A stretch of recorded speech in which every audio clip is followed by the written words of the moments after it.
सुदाम और श्री कृष्ण। श्री कृष्ण और सुदामा आश्रम में शिक्षा ग्रहण करते थे और युवा अवस्था में थे। एक दिन आश्रम में लकड़ियां समाप्त हो गई और गुरुमाता परेशान होने लगी। गुरुमाता ने श्री कृष्ण और सुदामा के साथ उनके अन्य साथियों को अपने पास बुलाया और आज्ञा दी कि बच्चों, आश्रम में लकड़ियां समाप्त हो गई है, आप लोग जंगल जाओ और लकड़ियां लाओ। गुरु माता ने उन्हें एक पोटली देकर कहा, अगर भूख लगे तो इसमें से चने निकलकर बराबर बांट कर खा लेना। श्री कृष्ण और सुदामा पोटली लेकर आज्ञा मानकर लकड़ियां लेने के लिए जंगल में चले गए। सभी जंगल में पहुंचकर लकड़ियां इकट्ठी करने लगे।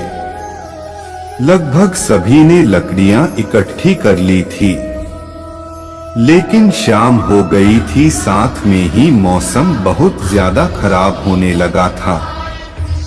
मौसम इतना खराब हो गया कि बारिश होने लगी और तूफान भी बड़ी जोर से आने लगा। तूफान और बारिश रुकने का नाम ही नहीं ले रही थी। तो श्री कृष्ण और सुदामा ने सोचा कि हम एक पेड़ पर चढ़ जाते हैं, जिससे हम बारिश में भीगने से बच जाएंगे। दुर्भाग्यवश ऐसा नहीं हुआ। दोनों पेड़ पर तो चढ़ गए, लेकिन वह भीगने से नहीं बचे। बारिश भी अधिक तेज होने लगी थी। बहुत ज्यादा रात हो गई, लेकिन बारिश नहीं रुकी। दोनों ठंड के मारे कांप रहे थे। तभी सुदामा को याद आया कि गुरु माता ने हमें चने की पोटली दी थी।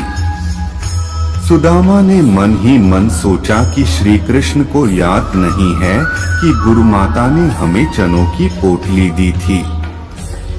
सुदामा चने चुपके चुपके खा रहा था। श्री कृष्ण को चनों के चबाने के आवाज आ रही थी। तभी कृष्ण जी बोल पड़े, अरे सुदामा, गुरु माता ने हमें जो चने की पोटली दी है, उसमें से मेरा हिस्सा लाओ। सुदामा हैरान हो गए और कृष्ण से कहने लगे, अरे मित्र, मुझे लगता है वो चने कहीं गिर गए।